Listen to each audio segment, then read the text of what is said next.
The views expressed and the opinions given by the individual host, guest, random reptoid, or chupacabra may not necessarily reflect those of AM 950 Radio, its affiliates, or its sponsors. Now, it's time to step into the unknown.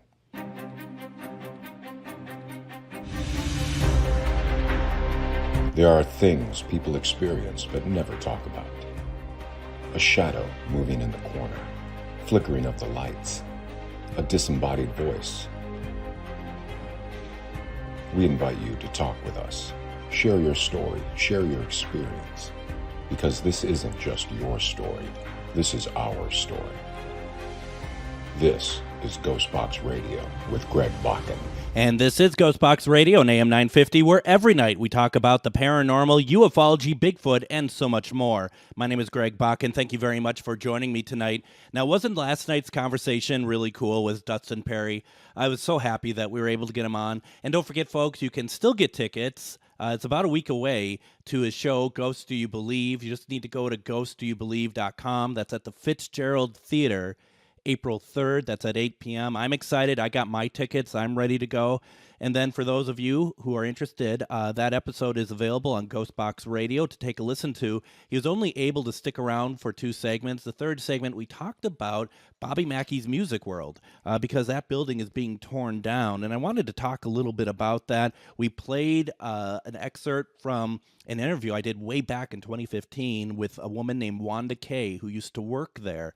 And if you want to hear the entirety of the episode, I recommend checking out my Patreon, patreon.com/GhostBoxLive. You get access to a lot of the old radio shows I've done long before I came to AM 950, and also there are people there, sadly, that are no longer with us that luckily we had a chance to interview who have so many wonderful insights on the paranormal and everything else. Back in the day, someone else I had on who I've been very lucky and blessed to have on occasionally since then is my dear friend, author, and medium, Rob Gutro. Rob has written a number of books focusing around traveling as, you know, being a psychic medium and traveling a lot of different places. We've had Rob on the last time we were talking about pets in the afterlife, but there is so much that we don't even begin to cover with Rob every single time. And tonight we are going to be talking about his newest book, Ghosts of Ireland on a Medium's Vacation. This is perfect timing. It's still March, so it's still St. Patrick's Day, even though you can, trust me, folks, you can read this anytime. You don't have to just be in March to read this. A fantastic book, a fantastic person. Rob, welcome to GhostBox Radio. Thank you, Greg. It's so good to be back. Good to see you. Good to see you. Good to see you too. You know, it seems like things are kind of going pretty well for you from an outsider's point of view. You got this new book out. You've been doing a lot of the pet readings and stuff, and it just seems like you're in a. I hope I'm right here. It seems like you're in a very good place at the moment. I am. I'm enjoying what I do. And trying to squeeze it all in, you know, after work, after my career job, it's it's a challenge, but it's great. I think that's something that I find very on point is the fact that the amount of stuff that you're doing that is, you know, part of this paranormal world, part of this metaphysical world, the authoring, everything else. And I have so many people I talk to about that for themselves. It is always on top of the real world stuff, isn't it? A lot of people, I don't think, totally understand that part of it. Yeah, I've actually talked to people who thought I did this full time. And I said, you know, I wish I could, but I will be retiring in 2024 later on this year. So I will be able to do more of this. Gosh, that's incredible. And we talked, I remember when you said that the last time, and I was just like, what do you mean you're retired? What are you, like, you know, in your 40s or something? And you age well, if you don't mind me saying so. If that's not inappropriate, but oh, thanks. It's bad lighting. It's bad light. So I did it's funny you say it because I did a video for some other thing, and I just made a kind of a self-deprecating comment about myself on the video, and a tech guy's like, well, you are a little, out of focus in the video. The background's more focused than the foreground, so you're out of focus. And I said, that's my version of putting Vaseline on the screen, on Right. the lens, like they did in the 50s for the glamour women. So that's my excuse, at least. Well, it's very creative. It's something. It's something. So the new book is called Ghosts of Ireland on a Medium Vacation. Now this is available through Amazon and anywhere else that you want people to drive them to. I apologize. You do have a website. Yeah, but Amazon is actually the place they can get it in. Actually, now I'm happy to say that it's not only paperback and ebook, but it's also an audiobook. Oh, wow. Did you read it? No, I had AI read it. Oh, how did that turn out? It came out very well, actually. I picked a voice that sounded close to mine, and I was very pleased with it. That's great. What is now walk us through a little bit of what your new book, Ghosts of Ireland on a Medium Vacation, is all about. Sure. So whenever I go places, as a medium, wherever I go places, and usually when I'm on vacation, my guard is down. So I'm not really paying attention. I'm trying to enjoy the new place. And as a result of that, I have been in contact with ghosts in many places. Mm-hmm. We talked about England before. We talked about the Birdcage Theater. In Tombstone, Arizona, so any place. So my trip to Ireland brought me to places like Dublin and Galway, Limerick, the Dingle Peninsula, Cork, and Cashel, and various others. And I went to historic places, whether they were fortresses or churches, or even a shopping mall had a number of ghosts in it. Yeah. And I found out why later. But yeah, so it's very interesting. So I try and always prove what I get. And I do sketch them out too. I sketch out some of the ghosts that I meet. And so those are also in the book, as well as pictures of in every chapter. So for any reader, so if you're reading the ebook or the paperback, you'll see actually what I'm talking about. And in this particular book, Greg, I did something different. Okay. Something that I hope everybody will like. When I was in Ireland, I decided whenever I encountered a ghost, I would stop and take a 20 to 40-second video and explain what I felt. Well, I put them all together in a list at the end of the book. And then I also put them in the chapter so that people who are reading the ebook can click on the link, see my live video report, and get a good feel for the area. That's cool. I like that. Yeah, it's different. Well, and I'm kind of looking up here real fast, being the professional that I am, doing it while we're trying to talk here. Okay, here it is. Just even on the front, the cover of your book, there is a picture of a spirit. Yeah, the front cover is a picture that I captured in the Cork City Jail in Cork County. That jail, it was built in the 1800s, and it was full, really. They would imprison people for anything, whether stealing a loaf of bread, stealing a horse, all the way up to murder. So that actually was the most haunted place that I went. Okay. In this particular picture that I decided to make the cover of the book happened when we were on the second floor of the jail, and there are 2 stories on it, and it's a huge place. Yeah. But some of the corridors are like either barred off from the public, or they have a glass partition. And this was one of the corridors that I was looking down that had bars. But the thing is that I was walking by, and I had walked by a number of corridors, but I stopped because I sensed that there was a man down the end of the corridor. And I turned and I put my camera up between the bars, and I took 3 pictures in a row. So the third picture showed this figure that was down the end of the hallway. And I didn't see the figure when I was taking the picture. But when I looked back at it, there was clearly, it was, to me, it was the figure of a man who was walking past. And when I sensed him, I had asked him who he was, and he wouldn't answer me other than telling me he was a prisoner there looking for a way out. I see. But it's very rare for me to get a picture of an earthbound ghost. And that was cover worthy, in my opinion. I mean, it's great. It is absolutely wonderful, and I just applaud you for using very basic paranormal techniques of taking like multiple pictures in a row instead of, so many people do the one or whatever else, but you're that's the whole purpose is you can be able to see when you're doing them in sequence what changes. Yes, and I've published that sequence in the chapter, so that everybody could see that the hallway was clear in the first two pictures, and that third picture is where that ghost appeared. So it was pretty obvious that's what was happening there. It's interesting because as a medium, spirit interaction is, first of all, it's your life. It's your norm, right? That's what.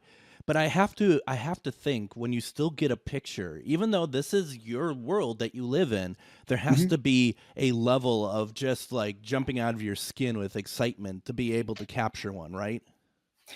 Yeah, absolutely. It only happened once before to me, and that was in Tombstone when I captured a picture of the face of an actor that appeared in a giant painting in the lobby. That's right. That's right. Yeah. Yeah, there is something pretty amazing about that. Now, how long were you over in Ireland to put this book together? Because looking at the table of contents for this, you've been to there's a lot of places that you broke it up in a lot of different ways. People are not going to be bored reading this book because you're taking them all around. How long were you there for? I did. I think we were there for 9 days. And the way the book is broken up is I put them alphabetically by county. So we first go to County Clare, that has Bunratty and Dromelin Castle. Then we go to County Cork, then County Dublin, County Galway, County Kerry, et cetera, et cetera. So they're all broken down by counties. And then within each county are the different places, which makes it easier. When I was writing this book, I really wanted people to use this also as kind of a travel guide with an interest in the paranormal, which is why I also included that list of videos, and the videos were listed in each chapter. And in the very back, Greg, I did something that I hadn't done before, and that is I included a chapter about weather and my tips when you visit Ireland, weather and climate, because I'm a meteorologist. Absolutely. Absolutely. I love that. And that's the thing that I love the approach that you took to the book, because that is something that I think, you get this in the hands of people who love this sort of stuff as much as we do. And you've kind of taken away a lot of the research for them, because there is a lot of places that you have listed here.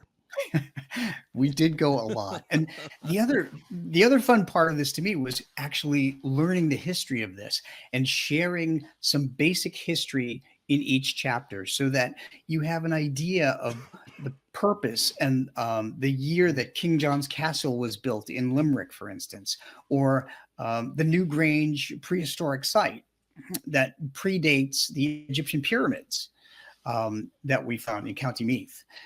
So that you'll read the history, you'll see the pictures, you'll have a video link, and then you'll read about the entities that I encountered, or if there weren't any, the residual hauntings, which are just as important. I mean, that's a big part of, and especially over in Ireland and the UK. I mean, those are areas that have a very personal fascination for myself, and I can imagine that residuals are very, very common. Yeah, they were. And I found that whenever a place is in ruins, the earthbound ghosts that had chosen to live there, or haunt there, if you will move on to another structure nearby. And if the other structure is rebuilt, like in the Rock of Cashel, the ghost will return. And we can talk about that later when we get to it, I guess. No, that's perfect. Yeah, I mean, it's just there is a lot of wonderful places here. we're going to be going to break here in a second, but I am curious with your take on getting doing the research on the history and stuff. There's a lot of people who don't always like to do that. Personally, I can see that there, in my opinion, there could be reasons for and not to do it. In a place like this, where there is nothing but history, what is your take when you are going into these locations? How much do you want to know, Rob? So I don't want to know anything really when when I go in. And actually, I've had to do a lot of research after I got home and as I was writing this book. And I suppose too that you have there's just a lot of aha moments that are happening when you're looking up the information and you're like, okay, you make sense now. Whoever that person was, I know who you are now. I get it better. Unless they were telling you at the time anyway, regardless. Yeah, there were a lot of aha moments when I was doing the research. It's pretty interesting. I can believe it. Why don't we go ahead and do this? Let's take our first break. When we come back, we're going to continue this conversation. We are talking with Rob Gutro. The book is called Ghosts of Ireland on a Medium's Vacation. We have a lot more to get through. You're listening to GhostBox Radio on AM 950.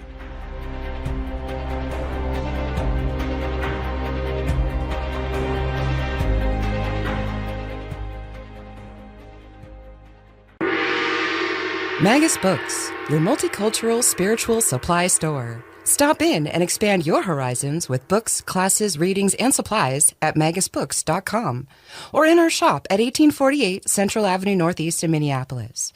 From the best incense to beautiful statues, we have supplies and books for your spiritual explorations.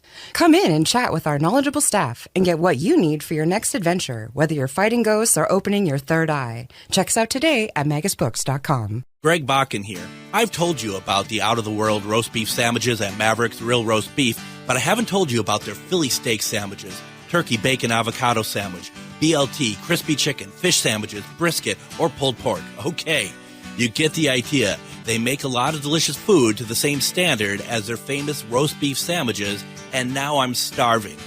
I'm going to go to Maverick's Real Roast Beef off Lexington and Roseville, and you need to go too. Check out their menu at mavericksbeef.com. Reach your highest level of consciousness and well-being with metamorphosisconnections.com. Metamorphosisconnections.com is an online directory of the best holistic and metaphysical practitioners to help you make your most informed choices. You can search metamorphosisconnections.com for classes, events, wellness and life coaches, plus metaphysical products and shops.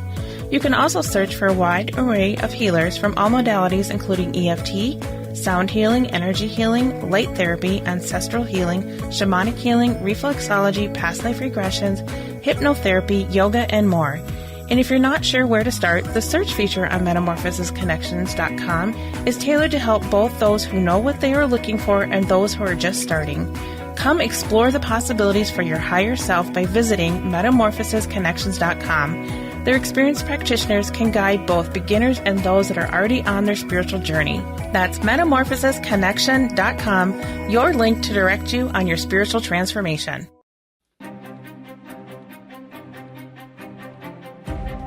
And welcome back to GhostBox Radio on AM 950. My name is Greg Bakun. Thank you very much for joining us. We have a fantastic conversation tonight. We have on author, medium, Rob Gutro. We are talking Ghosts of Ireland on a Medium's Vacation. The book is available on Amazon.com. You can get a Kindle version. You can get a paperback version. Breaking news, you can get an audiobook version as well, which is very cool. I mean, those are like milestones, I think, to an author, aren't they? That they can, that you are being able to offer all of these different ways for people to enjoy your work and enjoy your exploration, I guess. It is, and I've found that a lot of people like to listen to audiobooks when they're driving in traffic. So all the better. All the better, absolutely. And also too, I like to do long walks and stuff, and this is perfect for that sort of thing too, and just be able to do it. It's amazing how it's just hard to find time to read these days, and just put it to it. But I mean, books like yours, they're worth it. So people make the time to do so. Once again, the book is called Ghost of Ireland on a Medium's Vacation. And we want to talk about a couple of the incidents in the book. Incidents may not be quite the right word, but you had brought up in the last segment Rock of Cashel, Smoky Ghosts. And let's talk a little bit about that. What happened there? Sure. So the Rock of Cashel has a couple of different names. It's known as St. Patrick's Rock. It's known as Cashel of Kings. It's in, of course, Cashel County, Cashel rather, in the county Tipperary. Cathedral have stood for 1,700 years, and the cathedral's all in ruins for the most part. It has no roof, and they actually removed the roof on purpose because roofs were taxed at one point. Roofs were taxed. Yes.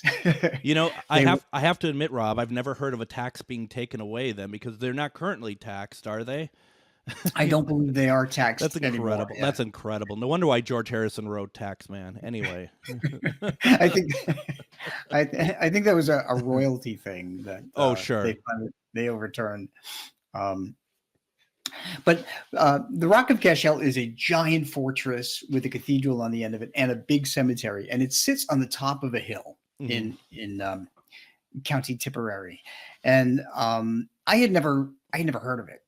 And by the way, Greg, I have to tell you that this trip was planned by my other half with the travel agent, and I just went wherever, and I knew nothing about anything until I got there. So you didn't know the itinerary? No, well, I knew what town we Sure, were going, what sure. city we were going to, and that's it. Well, and that is interesting, because that was one of the questions I was going to ask you was, how much of did spirit at all guide you in any way? But you just went in and you ended up, these are the places I went to, but I wasn't really sure that those were the places we would end up at. Right. Yep. Same thing in England. I did not plan the trip at all. Right. So I just went and then I wound up talking to dead people who clued me in. But so the Rock of Cashel actually means fortress, I found out. Yeah. And in the 5th century, St. Patrick supposedly converted the King of Munster to Christianity. And that's why it's also called St. Patrick's Rock. So I've learned all kinds of fascinating history about this stuff. Yeah. But one of the parts of this Rock of Cashel is what's called a round tower. And a round tower is exactly what it sounds like. It's a tall, round structure, and it's a tower, if you will. And it's connected to the cathedral. And there are several round towers in structures throughout England. Monaster Boyce, which is a famous cemetery and once an abbey, now in ruins, that we also visited, also has a round tower.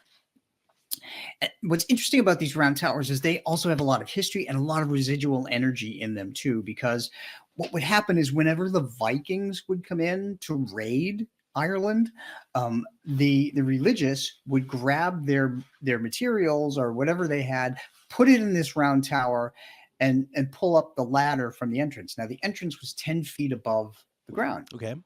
So they would climb in up the ladder, go in there and pull the ladder up so the Vikings couldn't get to them. Pretty smart thinking. Yep. So they were able to save quite a number of things. But this round tower comes into play in the Rock of Cashel in terms of the ghosts that I encountered. So when I was outside of what's called the Vicar's Quarters, I smelled smoke. And it was very smoky, and I couldn't understand what was going on because there were no fires. You could, from the Rock of Cashel, it's at the top of a hill, you could see clearly all the way around, and there's nothing but green and farmland and blue sky. So I thought, that's weird. And then I heard people.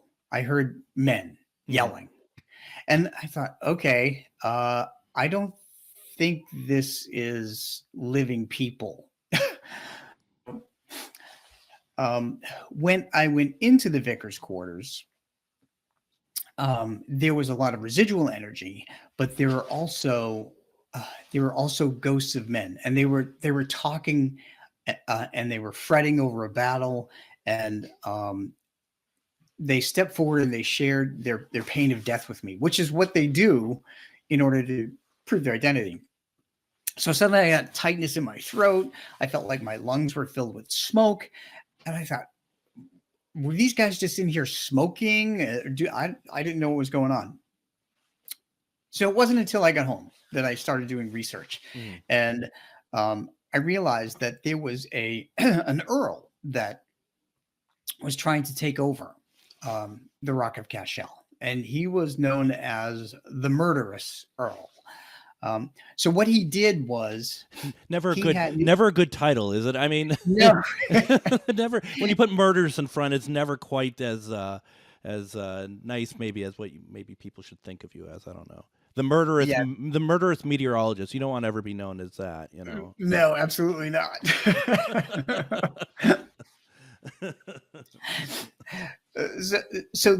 I did, because I couldn't figure out why these ghosts were sharing the smoky feeling, and I couldn't breathe. And so after I get home, it was like months later, and I decided to finally sit down and research all this stuff. So I found out in 1647, this Earl, his name was Morrow McDermott O'Brien. He commanded an army to push turf and against the walls of the fortress and set them on fire. By doing that, he heated things up. Everything became smoke filled, and these guys died in that particular room, the vicar's quarters. Jeez, yeah. So supposedly 30 priests and friars were killed among almost 1,000 people, really, in this incident. So here's the crazy thing: because this was kind of in ruins, I had to think about where the ghosts went. And I knew they had left the vicar's quarters and they had came back. What they did was they went into that round tower that was one of the only standing structures. And that's where they stayed until the vicar's quarters were repaired. And then they returned to where they died. Okay. Wow. Crazy story. Here's the thing. When you're out at these locations, especially something like that, I mean, essentially a battlefield, how overwhelmed do you get with emotion? I mean, because you're feeling the like you said, the pain or death, but just like I can imagine that there's a lot of fear, but there's also probably a lot of either like excitement or even like not patriotism, but you know what I mean, that they're just proud to be able to stand their ground and stuff. I'm just curious if you're picking up all of these at once or at all, or how do you combat it? Yeah, I do read the residual energy, that it's like emotional energy that's impressed within the walls of the structure. Right. And so I pick up all on that anxiety and that fear and that excitement and the adrenaline, if you will. And, I'm standing in a partially ruined structure, and I'm feeling all these things. And I'm thinking, if I knew I wasn't a medium, I would probably think I was having an anxiety attack. Oh, for sure. Yeah. You got to wonder, too, how many people who don't realize that they're opening up feel that way. True. Yeah, that's true. If you don't think or you don't know you have a gift, and you walk into a place and you have these fears, you may feel like you're having an anxiety attack. Now, did you run into any spirits who don't believe that, they don't realize that the battle is over? Like they don't realize that it's all that they're dead? Not in this particular place. I did. There was a woman I ran into in the Dingle Peninsula that was haunting what used to be a home and is now turned into a shop. And she didn't know she was dead. Mm-hmm. Mm-hmm. You got to wonder, like, because I mean, you've been out to Gettysburg, right? Yes, and it's overwhelming. Right, and I would assume that we run into a few of those things, and there is nothing like Gettysburg. There, and of all the places I personally have ever been to, there's nothing like it. But I'm just, it's always curious, and maybe it's even cliche in a sense to be like, I wonder if there's those who don't realize it's done and over, or even the one in the home that doesn't realize that they have passed. It's a real thing. And what do you do in those situations? Do you do anything in those situations? If you ran that with that woman, did you try to explain it to her, or what happened there? So I did what, this was kind of a crazy encounter because I was in this shop. They made scarves and hats and all knitted woolen goods, and so it was an artist shop upstairs and a workshop. So I went upstairs, and there was a woman standing looking out the back window, and I thought, I wonder what's out back. I thought there was nothing but the back of a hill out back, and when I approached her, I could see through her, and I thought, oh. She's not really there. I mean, she's Right. there, but she's a ghost. Yeah. So I addressed her, and she really wouldn't turn to look at me. I said, "Can I help you?" And she said, "I'm waiting." And I asked her what she was waiting for, and she said, "I'm waiting for the doctor." And I said, "Oh, are you not feeling well?" And I was having this conversation with her, and I found out that she lived on the second floor when it was a residence back in the 1800s, and she died there. She died waiting for the doctor. The doctor did not come in time. And as I was talking to her, somebody started coming up the stairs, a living person, and they heard me talking to somebody, and I knew that I suddenly realized that, oh, there's nobody else upstairs. They're going to think I've, flipped out. So I quickly said in my mind to her, I said, you have passed away, and the doctor is not coming anymore. Come turn away from the window and let me help you into the light. And she nodded, and then I had to go downstairs because the other person had to get by me on the stairway. So that was kind of crazy. And I sketched her out in the book. So you can see a picture of her, a sketch that I made in the book, staring at the window.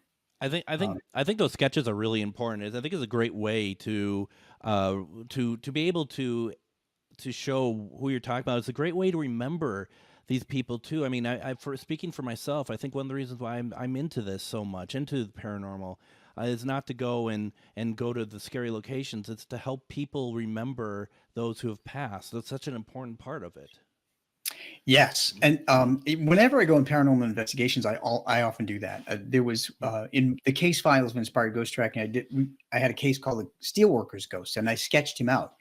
And later, the tech team sent me a picture of a thermal image of the ghost, and he looked just like the Steelworkers Ghost that I had sketched out, and that was actually mind blowing to me. Oh, I bet. I mean, and a nice validation as well. I mean, I know that you're very comfortable and you're very confident about the work you do, but validation is always important, regardless, isn't it? Yeah, I mean, I need validation. I'm a scientist. I need to prove everything that I get, or otherwise I have to discount it. I totally understand, and I think that's a great way of looking at that. And also, I'm just curious, as we're about to take our next break, you said that you talk. Do you normally talk out loud to spirits, opposed to any sort of like using just your mind? When you speak to spirits, is it generally audible? Half and half. It depends if there's no one there, or if I'm with paranormal investigators, I'll talk out loud. But normally in a public place, I try not to do that. But there was nobody on the second floor of that shop when I was there, and then I had to, step back and think about what I was doing. Well, I mean, obviously, there's always, that's the law, isn't it? That there's no one in sight, but the moment you do something you don't want someone to see, there they are. And like, where did you come from? Did you literally come out of the woodwork? I don't know. I don't know. Why don't we go ahead and do this? Let's take our second break. When we come back, we're going to be talking about the shopping mall that Rob brought up in the first segment. We have a lot more to talk about, and we want to make sure that you hear it all. You're listening to GhostBox Radio on AM 950.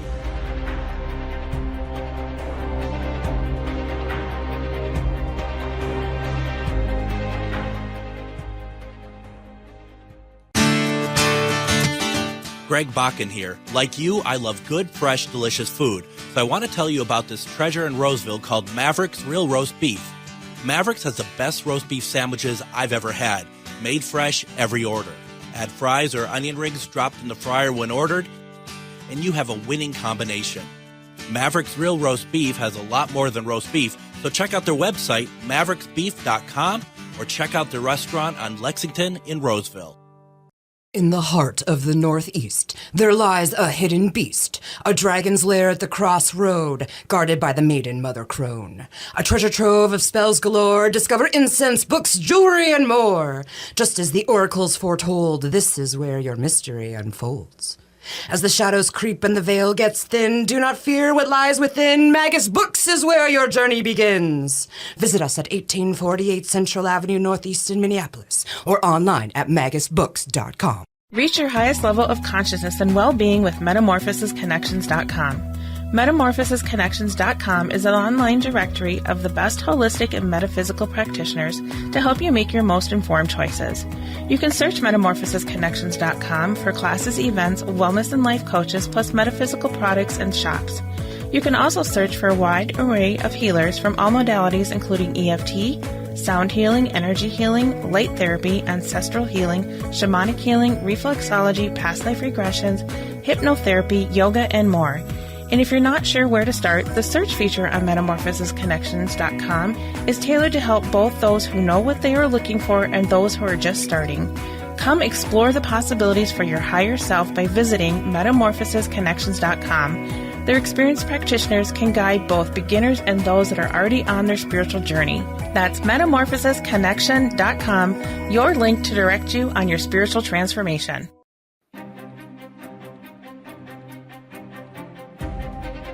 And join me tomorrow on GhostBox Radio with Greg Bakun. We're going to have on author Robert K. Wilcox. We're going to be talking about the truth, about the Shroud of Turin, solving the mystery as we're getting closer to Easter. One of my personal favorite, artifacts, whatever we want to call it, the Shroud of Turin. I wanted to bring someone on who'd done a lot of research on it and talk about it and have a conversation. And Robert, he's one of the people that knows quite a bit about it. So we're going to have him on tomorrow, but we're finishing up our conversation, and it's been really a great conversation with author and medium Rob Gutro. We're talking about his book, Ghosts of Ireland on a Medium's Vacation. Once again, you can get that on Amazon.com. You can get it as a paperback. You can get it as Kindle. You can get it as an audiobook. So many options, and I'm hoping, Rob, that what we're talking about here just kind of wets people's whistle, because it's certainly working for me. I want to know all about these locations, because you've looked at it, as you said, not that you looked at it scientifically, but as a scientist, I take that as somebody that they value facts. They're not 100% going from just conjecture or what you're just picking up, and you're putting the two together, and that is so important to tell a full story. And I really do commend you on that. That's awesome. Thank you. Yeah, it's important for me to have the hauntings, but it's really important for me to have the history and the proof. Very much so. Now, in the first segment, you kind of talked about some stuff happening at a shopping mall that had I think you said a ton of spirits and ghosts there. Can you tell us about that, please? Sure. When we went to Galway, Galway has quite a number of hauntings, by the way. This is just one of the things, one of the many that I encountered there. Mm-hmm. There were some in churches, there were some in an old monastery and other places. But I never expect to run into ghosts in a modern structure. I mean, Mm-hmm. granted, they do haunt modern structures, of course, but we happen to go into a place called the Corbett Court Shopping Mall in downtown Galway. And we decided to walk inside before we met our tour guide. Mm-hmm. And it was a multi-level shopping mall. So so the second level was actually in the basement. And as soon as I walked in the front entrance of the mall, I felt like I walked into a wall. So for me, because ghosts, earthbound ghosts, are energy, and spirits who have crossed over are also energy. If there's a bunch of them, it's like walking through a swimming pool, because there's a lot of energy. So I really became aware that there are a number of people who lingered in there, and I didn't know what was going on. And they were all full of anxiety and panic, and I tried to, if you will, I tried to address them and stop them and ask them what was happening, but they were all panicked and they were all anxious. And it seemed like they were going in many different directions. So I thought, okay, I'm not going to be able to communicate with these ghosts, because whatever happened to them, this is the way they died. They died in a panic. Mm-hmm. So the Corporate Court Shopping Mall, by the way, opened its doors in 1987. It's the first shopping mall in the center of Galway. When we met our tour guide, he told me that my feelings, my encounter, made perfect sense to him. So here's the other thing, Greg, too, is that when you have a tour guide and you tell them that you're a paranormal investigator and you're maybe a medium, you don't know how they're going to react. No. Fortunately, this guy was okay. It's sometimes hard to say it, isn't it? I mean, even though we're proud of what we do, it's a little tough sometimes, because it kind of elicits all sorts of different reactions, doesn't it? It does. And I mean, have you ever been to a place where you got a sensation and you weren't with anybody that you knew, but you wanted to tell somebody? Yeah. And you really have to weigh it, because sometimes they'll tell you you're crazy, and other times they'll want more information. Right. So right. And you also run into the situation too that people, and even the more relaxed the people about it that do understand the paranormal, when you talk to them, their mind goes to dark right away. Then it doesn't go thinking that what you're doing is actually a beautiful thing. That they're not saying that you're doing demonic stuff, but they're also like, "Oh, I didn't know someone died here," or something like that. Like, well, that's not really the point of this. Right. Exactly. But in the shopping mall, apparently there were a number of people that died there. So our tour guide said that before the mall that was built, there was another building actually in that location. And he said it was the site of a big fire that killed a number of people. Oh, goodness. And they tried to escape by running out that front door, where I felt like I walked into a wall of energy. Because they're all trying to get out. Yeah. Yeah. And, when you just think about it, you go into a new looking shopping mall, and the last thing you're going to think about is a ghost. And I ran into a whole bunch of them.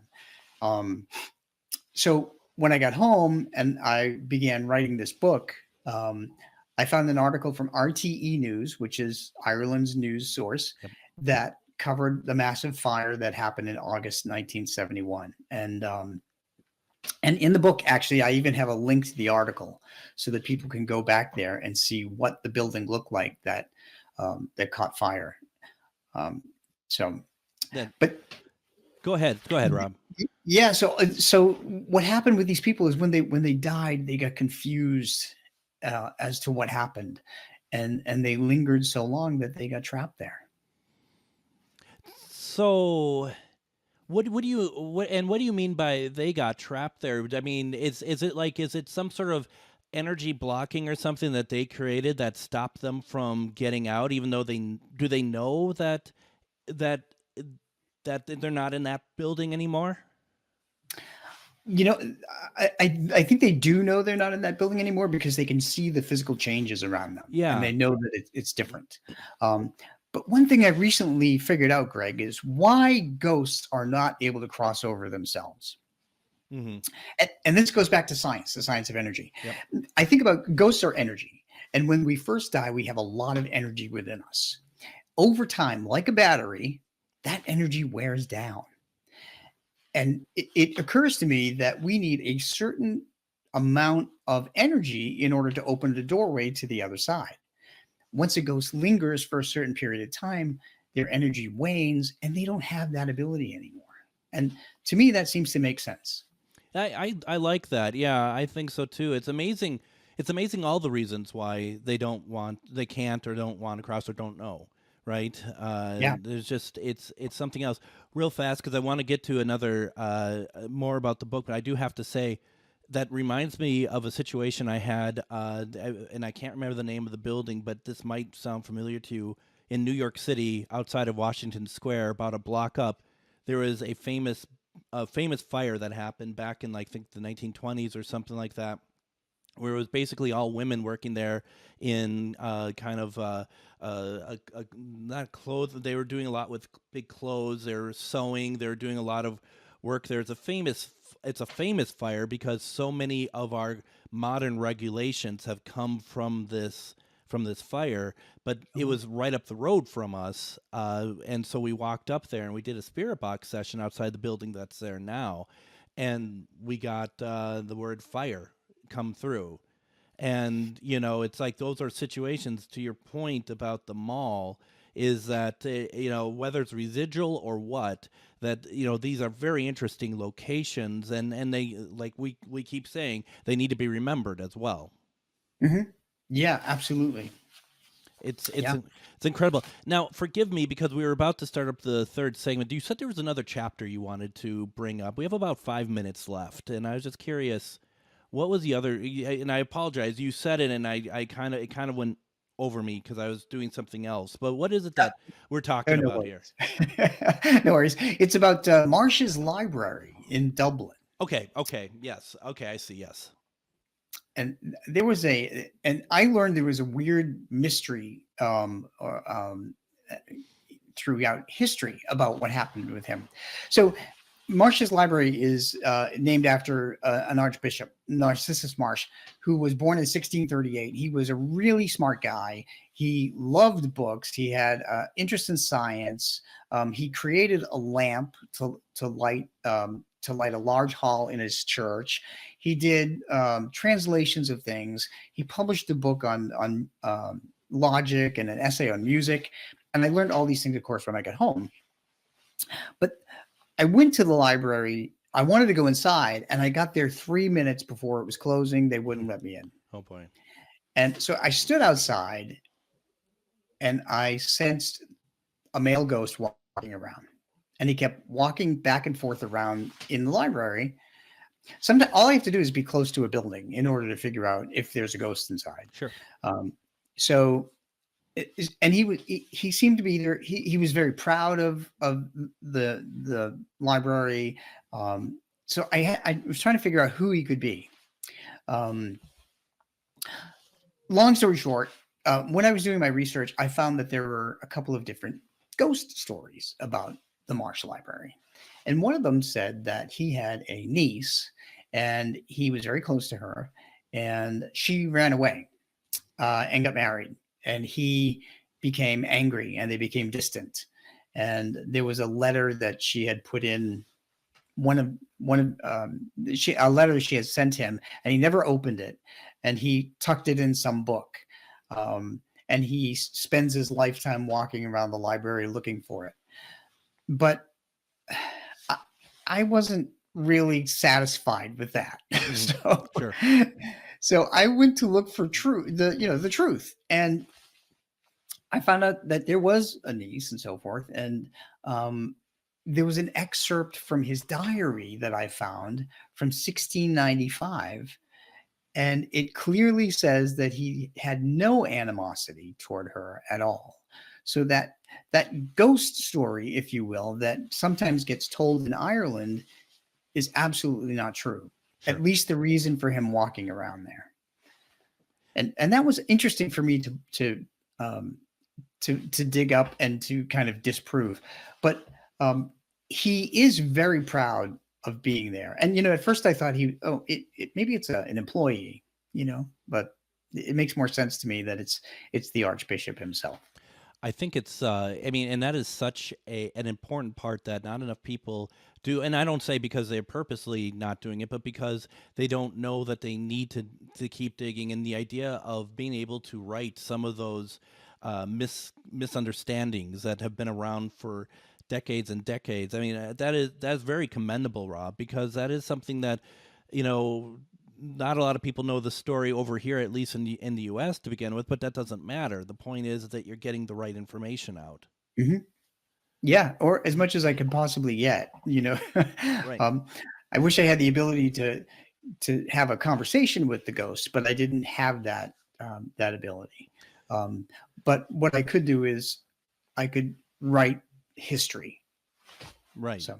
And, I think that's the interesting thing that people, I'm sure they understand now. When I was a kid growing up, history was history, right? Those were blocks of stone that had been forged, that what we were presented in those classes, that was it. And, as we grow older, and maybe I should only speak for myself, that realize that history is more clay than fired brick, because it keeps evolving, keeps moving, it keeps changing, and that we shouldn't get so attached to what has been defined as history all those years ago. It's like finding new fossils, Greg. It totally is. I mean, you're absolutely right. I mean, the landscape changes constantly, and that is not a problem. That is a good thing, isn't it? It is. Every day we learn something new is a good day. The book, once again, is called Ghosts of Ireland on a Medium's Vacation. You can get it over at Amazon. You can get a paperback, Kindle. You can get audiobook. You can get really whatever you want out of it. It is fantastic. Also, go to robgutro.com. There's a whole lot you have going on over there, isn't there? There is, yes. There's videos, there's podcasts, there's pet readings, how to get a pet reading, and all my 11 books, 3 series: The Medium's Vacation, The Pets in the Afterlife, and Ghosts vs. Spirits. Fantastic. We'll be back tomorrow. Thank you, Rob, very much. We'll be back tomorrow talking about the Shroud of Turin. Everyone, have a great night.